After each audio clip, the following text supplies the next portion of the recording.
used to call the piano the king of instruments, and to me it is. You can play a melody. In fact, you can play multiple melodies simultaneously. You can also play harmony at the same time. You can play complex rhythms. Everything is at your fingertips, but there's an intimacy because when you touch that key, the way you touch it is not mechanical at all. You can create a line that's extremely expressive with dynamics, with harmony. I grew up playing the trumpet. I was never satisfied. It's one note at a time. You can't sing, you can't play harmony. When I found the piano, I thought, this has got everything.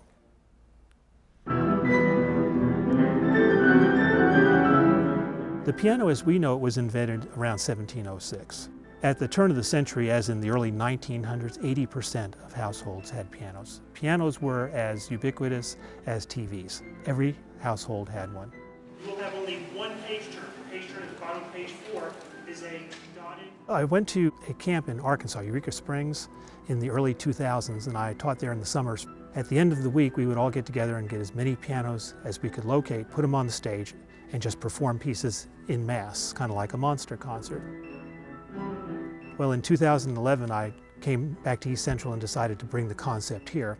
We had about 60 pianists and 8 pianos. The concert was a huge success, and they came up to me afterwards and said, "Can you do that every year?"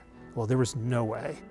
The coordination, the expense, and even the novelty of it just wouldn't have been good to do every year. So I told them I'll do it again in 5 to 10 years.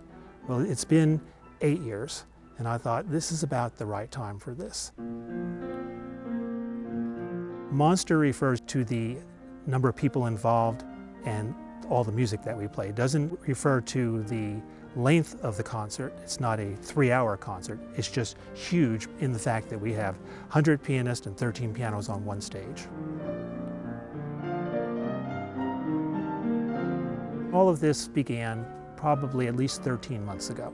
For one thing, if you're going to write grants, they have to be done a year in advance. And so I knew I was going to need funding for this. Before that even, over the last 5 years, I've kept an eye out for ensemble music of all different levels. Music that was diverse enough to appeal to a wide audience.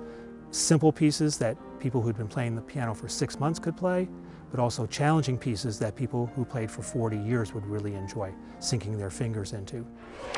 I would put page 1 here. What you need is 2 notebooks. You should be able to fit 2 notebooks on the piano. And even if you can't, you can put 1 notebook up and tape this on here. When you finish playing this and this, and she plays this and this, when you get to here, you turn this page and look what's there. You try to put it together so it doesn't peak too early, it doesn't have this valley in the middle, which was challenging because on top of that, you can't just say, I want this piece first, this piece second, this piece third. You have to think, well, the pianos need to be here for this one, and they need to be here for this one. 5 minutes to get them over here. So there was a whole lot of logistics in coordinating how this would all work.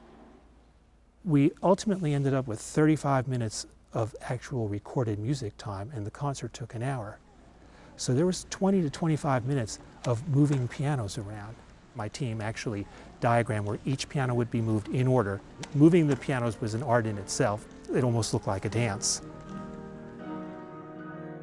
I was born in New York City, and when I moved here, I had no idea of what I was moving into, that the community was so art-centered.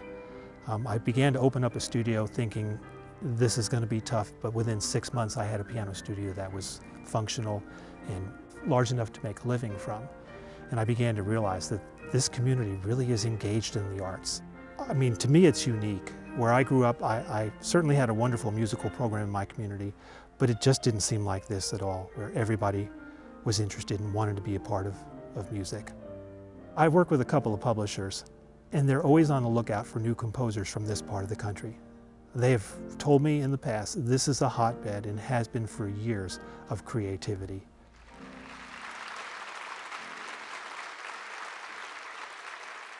Music is a temporal art, which means that it happens in time. And so you play a note, it's gone, you go on to the next note, rather than draw a painting, hang it on the wall, and look at it for the next 30 years and admire it. So there's always that wondering, how's it going to come off this time? Even for the performer themselves, because every performance is different.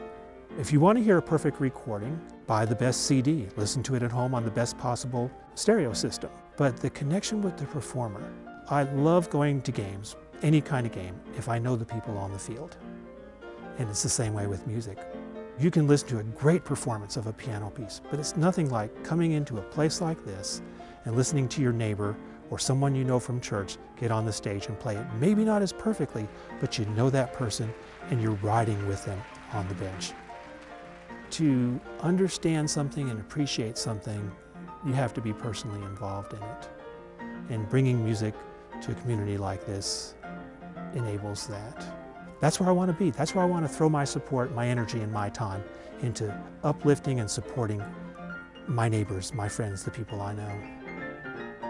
You know, there are a lot of aspects to the arts that we maybe don't see on the surface. It enables us to use our imaginations and our creativity. And that's where new ideas come from. There's so much inside of all of us that needs to come out. And whether we're listening to music or performing music, for many of us, that's where our inner voice really speaks. And we find comfort and we find release in that.